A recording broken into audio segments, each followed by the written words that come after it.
कषायें मन को कलुषित कर सकती हैं और हो सकता है एकदम बिल्कुल मूर्ख हो, बुद्धू हो, वो भी इन कषायों से बच सकता है। सवाल सिर्फ अपने आप को संभालने का है।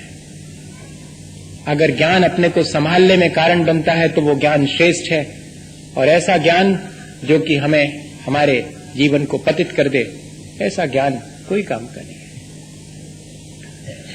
दोनों प्रोफेसर हैं, दोनों का मन है कि कार्यक्रम अच्छा हो, सम्मेलन अच्छे से हो, तो क्या करें? माहौल बिल्कुल प्रतिकूल था, इस स्थिति में करना है फंक्शन। तो प्रोफेसर ने कहा कि कोई बात नहीं, अपन दो हैं, दोनों से काम चलेगा और मैं ही खुद अनाउंस करता हूं। और वो रिक्शा करके, और रिक्शे में जो है, और पूरे उसमें शहर में जाकर के कि ये सम्मेलन होने वाला है यूनिवर्सिटी में और आप सबके लिए हम आमंत्रित करते हैं। तो लोगों को लगा कि अरे प्रोफेसर खुद जो है वो उस तरह कर रहा है, और समा बंद गई और सम्मेलन हो गया। अब वो सम्मेलन तो बढ़िया से चल रहा था, सब वक्ता बोल रहे थे अपनी अपनी तरह आके, लेकिन वही जो मित्र जो कि सारे शहर में और अनाउंस करने गए थे, जब उनको खड़ा किया तो वे जरा लंबा बोल गए। अब लंबा बोल गए तो ये जो दूसरे प्रोफेसर मित्र थे, उनने धीरे से उनका कुर्ता खींचा कि सुनो, बहुत देर हो गई, तुम बोले चले जा रहे। बस उनको आ गई गुस्सा, इतने हजारों लोगों के बीच में, और मैंने ही तो समा बांधी और मुझे ही नहीं बोलने दे रहे। आ सकती है। ये कन्हैयालाल मिश्र प्रभाकर ने अपनी किताब में उदाहरण लिखे और कहते हैं कि उस क्रोध के वशीभूत होकर उन्होंने इतने लोगों के बीच भी मंच से अपने उन प्रोफेसर मित्र की जो इंसल्ट हो सकती थी वो कर दी, अनाप शनाप कुछ भी कह दिया। अब वो जो मित्र थे वो सख्ते में आ गए कि सभा बनते बनते बिगड़ न जाए, तो ये तो चुप रहे। अगर वे भी उबल जाते तो बिगड़ ही जाती बात। चुप रहे और चुपचाप धीरे से माइक लेकर के और किसी बढ़िया वक्ता को खड़े कर दिया, और फिर से सारा सम्मेलन तो हो गया। लेकिन दोनों तरफ के लोगों ने कहा कि एक माफी मांगो, लेकिन बात इतनी बढ़ गई थी कि दोनों एक दूसरे से नहीं मिले। ये नेहरू और महावीर त्यागी वाली बात नहीं है कि वो अपने कार में हाथ पकड़ के ले गए थे, आपको याद है कल परसों, वो वैसी नहीं, ये थोड़ी हट करके हो गई। ये दोनों ने एक दूसरे से बिल्कुल भी नहीं मिले और चले गए। कई दिन तक अनबोला रहा, बात ही नहीं हुई। प्रोफेसर मित्र जो थे उनके मन में कई बार आया कि अरे क्या इतनी सड़ी सी बात पर, अगर ज्यादा बोल लिया था तो बोल लेना देना था, मैंने ही काय को कुर्ता पकड़ के खींचा, क्या करना था। तो उनने एक तो चिट्ठी पर क्या लिखा कि हम तो सोच रहे थे इतने दिन से तुम नहीं मिलने का नखरा कर रहे हो, अगर तुम नखरा कर रहे हो तो जल्दी से आ जाओ, मैंने चाय बनवा के रखी है। हाँ, वो वाला कॉमन वो जो टाइम होता कॉलेज में, क्या बोलते हैं उसको, क्या बोलेंगे, हमें समझ में नहीं आ रहा, टी टाइम। अब आगे समझ में, वो टी की आदत चली गई ना, इसलिए वो टी टाइम भूल गया था मैं। अपन को आहार का टाइम तो मालूम है, लेकिन क्या बड़ा मुश्किल है। जाकी जोन में लगन, वो वही में मगन है। आपको कितनी जल्दी याद आ गया कि हमने जरा इशारा किया, आपने कहा टी टाइम होना चाहिए, यही सही है। तो वो टी टाइम में उन्होंने कहा कि अगर तुम, मैं सोच रहा था कि इतने दिन हो गए, अगर तुम नखरा कर रहे हो तो जल्दी से आ जाओ, मैं चाहे ही में गुस्सा हो तो भी आ जाओ, आज 2-2 हाथ ही लेऊंगा।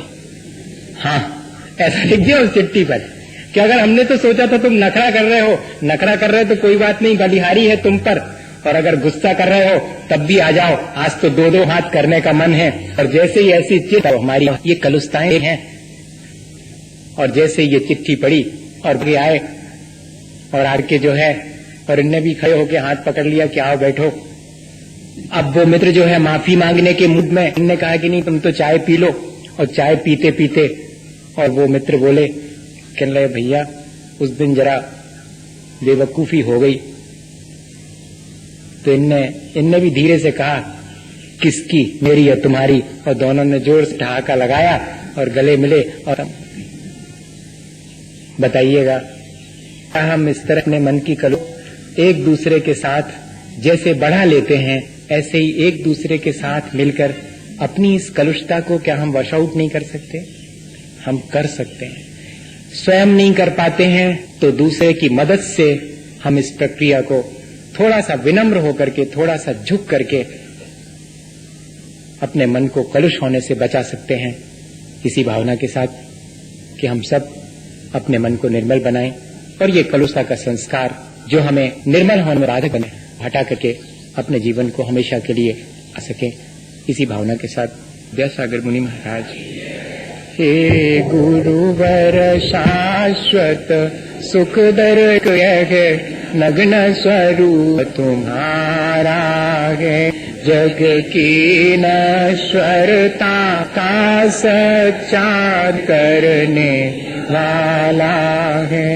जब जगी विषयों में रची पची कर, गाफिल निद्रा में सोता हो, अथवा वह शिव के निष्कंटक पथ में विषकंटक बोता हो।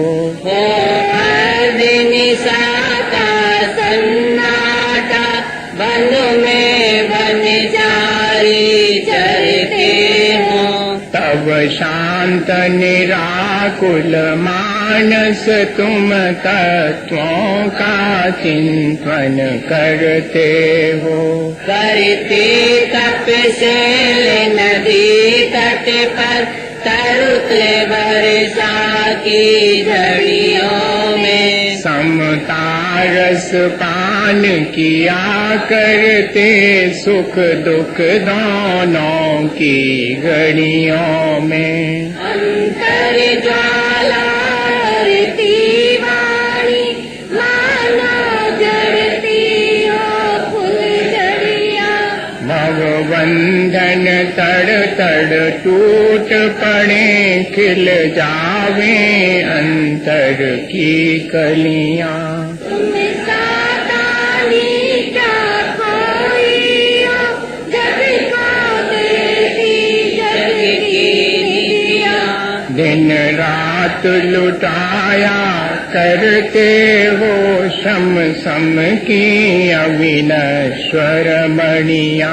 हे निर्मल देव तुम्हें प्रणाम, हे ज्ञान दीप आगम प्रणाम, हे शांति त्याग के मूर्तिमान शिव पथ पंची गुरुवर प्रणाम। मिथ्यात्म नाश वे को, ज्ञान के प्रकाश वे को, आपा पद वाश वे को, भानु से बखानी है। सहो द्रव्य जानवे को, बंद वेद बानवे को, सपर पहचानवे को, परम प्रमाणी है। जताए वे कहूँ न सताए वे को, भव्य हो रे आनी है। जहाँ तहाँ तार वेखो, तार के उतार वेखो, सुख विस्तार वेखो, यही जिन वाणी है।